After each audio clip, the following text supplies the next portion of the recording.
Magandang hapon everyone. Ayan guys, napapasaway na naman tong matanda guys. Umuulan guys, umuulan. Pero ayan, lumalabas talaga siya. Kaloka talaga tong lulo na to guys. Sabi ko wag ka nang lumabas kasi umuulan na. Lumabas talaga, nagpaulan kanina eh. Tiningnan talaga niya yung ano doon oh. Sabi ko wag na lumabas, maligo ka na lang. Ayan na naman siya guys. Sintukar na po ng pagkaango-ango guys. Hindi naman siya nadumihan. Sandali lang naman siya lumabas. Napupunas siya ng ano. Actually yung puno pamunas na yan, gagamitin lang niya yan pag nandun siya sa garden. Kaso hindi siya nakapunta dun sa garden dahil umuulan. Doon lang siya banda sa tinatayuan niya kanina. Ayan oh. Mandar na naman pagka ano niya guys. Pagka ulyanin niya. Kala niya basa siya. Ayan. Tingnan nyo. Ay nako. Makiglalis. Pag yun siya sa kuha guys. Nga kuhaan ko no. Hinera ko no. Ay nako. Yan. Magbasa-basa na naman yan siya. Magbasa-basa na naman yan siya guys. So, ganun yung ginagawa niya. Kahit wala naman anuhin dyan. Ayan. Para na lang siya naglalaro. Babasain niya yung towel. Kahit hindi naman maano. Tingnan nyo. Babasain lang niya yan. Tapos isampay niya sa gilid. Ang magkadulo niya yung binabasa yung ano. Sa dulo lang ha. Sa gitna tuyo yun. Ay hindi ko maintindihan talaga eh. Hindi ko naman kasi naabutan yung lula ko at lolo ko na ganito guys. Kaya pero sabi ng kapatid ko, giango-ango din yung lula at lolo ko. Kumakain talaga ng tubol. Kala nila pan. Dahil sa sobrang hirap ng buhay. Sa bukid namin dati. Walang mga pagkain ba. Kawawa yung lula at lolo ko dati. Mahirap pa kami sa daga dati. Ito naman, may pera. Kahit pa paano. Pero yan pa rin, inaango-ango pa rin. Kailangan bantayan sa mga ginagawa niya guys. Kasi minsan kahit wala naman. So, ngayon guys, hubaran na natin yun siya. Para maligo na siya doon. Maligo lang naman siya mag-isa. Pumasok na din. Sinabihan ko siya na mag-ready na. Para maligo ka na lang. Ay, tingnan nyo guys. Mabubuang talaga ako sa talin sa lolo na to guys. Kahit may toothpaste pa siya. Ay, nako. Wala na palang laman ito.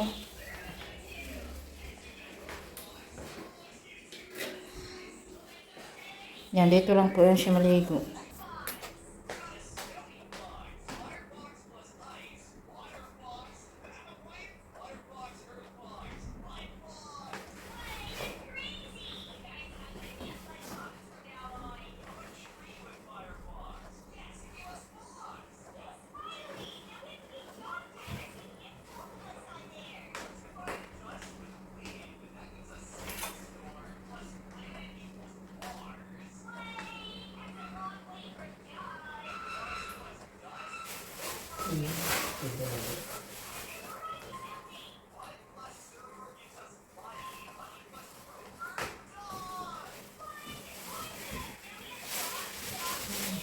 Ito mo sabihin ka mga sa mga Ako niya what? Ano? Masyal.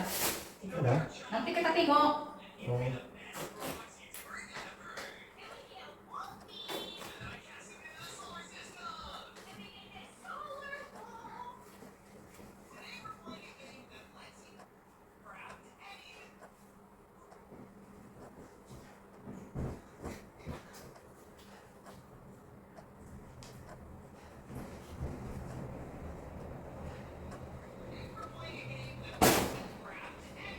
Ya, sudah. Hah? Ada sudah di sana. Ada? Ya.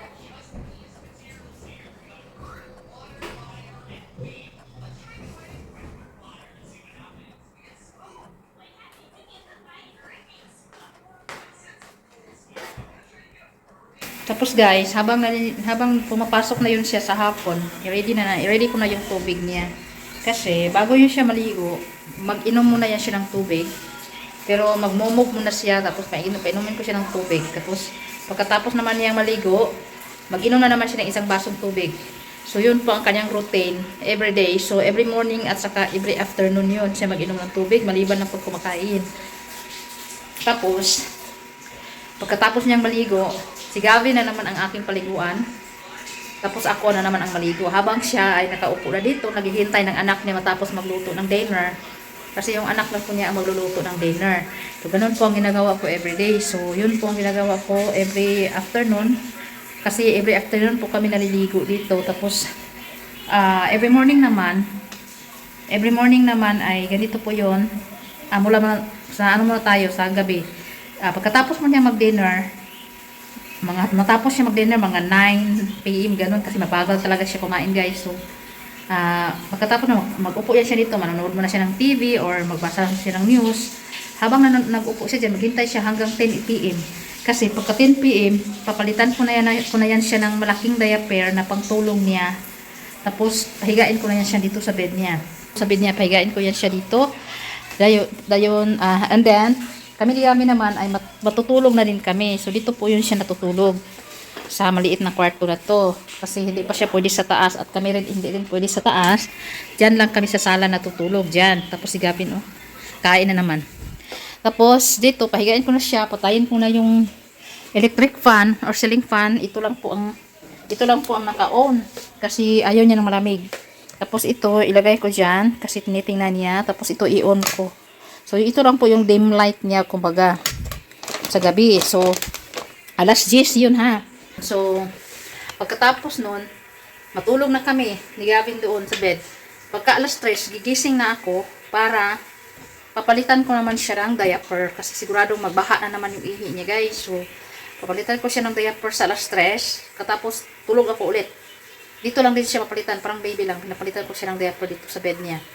Tapos pagka alas 6, gising na naman ako, nag-alarm po ako 3 o'clock at saka 6 o'clock, gising na naman ako, papalitan ko na, hubaran ko na siya ng diaper kasi gising na yan siya, pupunta na yan siya doon sa CR, magmumog, maghugas ng katawan, kumbaga half bath, tapos bago yan, painumin muna siya ng tubig, after niya magmumog, bago siya magtuloy-tuloy doon, kasi isang oras po yan siya mamalagi sa CR, kasi iwan ko, basta ang tagal niya doon sa CR, guys, ganun siya.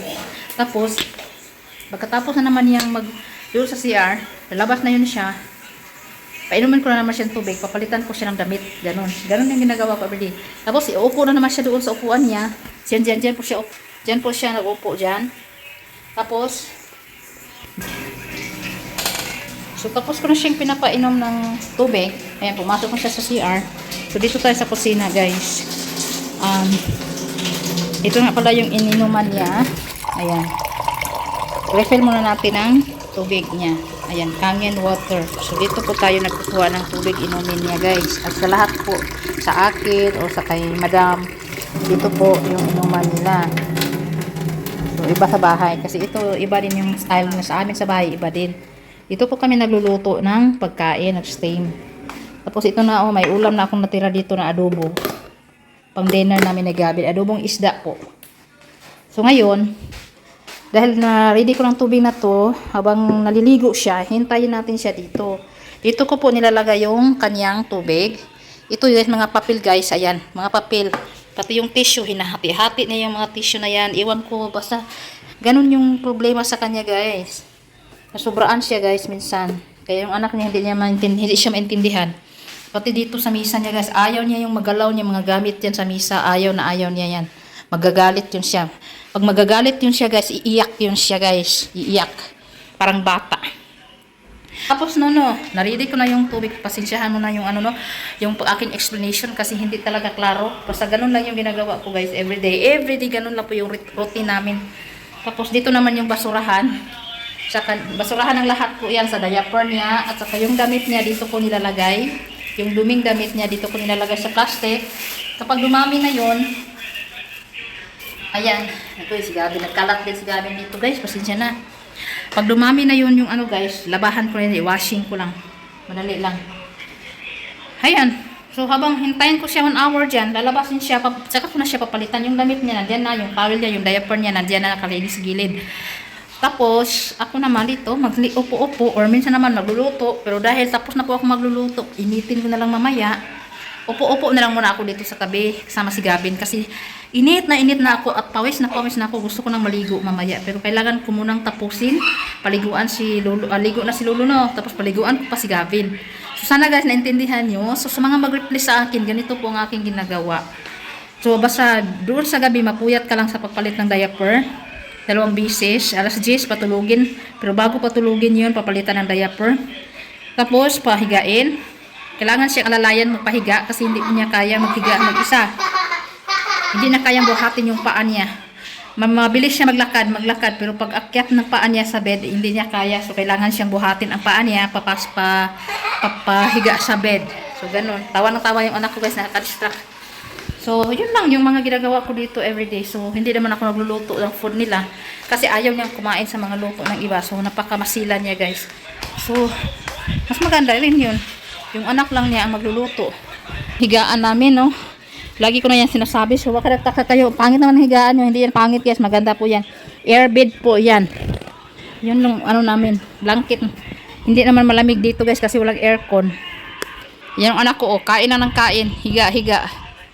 Yan, nakaready na din yung aming papalitan ng damit. Kasi maliligo kami mamaya. Minsan naman dito ako natutulog pag wala si Gavin. Pero dahil nandito si Gavin, binababa ko yung airbed. Para katabi ko siya matulog.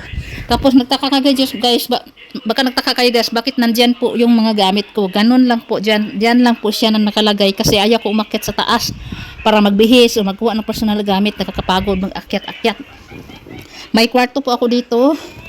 Ayan po, yung backpack ni Gabi nalagyan ng damit, maitim. Tapos yung bag ko ng damit, mga benta-benta ko, at saka mga tsitsiburitsi ko.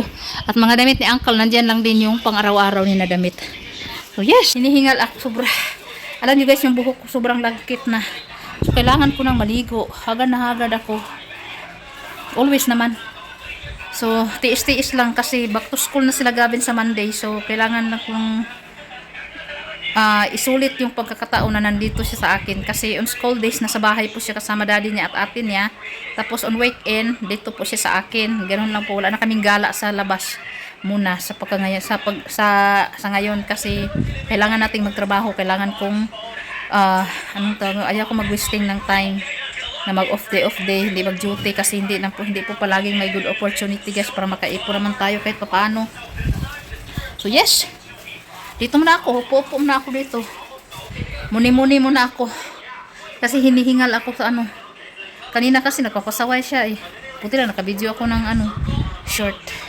So bye guys, don't forget to like and subscribe. Sana naintindihan ninyo yung pero hindi talaga ako maka-video especially pag night time. Hindi ko lang alam, siguro some of the day na may karoon ako ng time na hindi ako parang antok na gumising ng 3 PM 3 midnight matao nun 3 AM in the morning para palitan si Lolo. Kasi minsan pagod ako guys, ayaw kong mag-video, hindi ko mahawakan yung cellphone ko, wala akong mood. Ayan, so, yes, laban lang mga caregiver, mga nanay, mga tindera. Kahit wala na tayo, laspang na tayo guys, okay lang yan. Importante buhay. So, don't forget to like and subscribe. Bye-bye.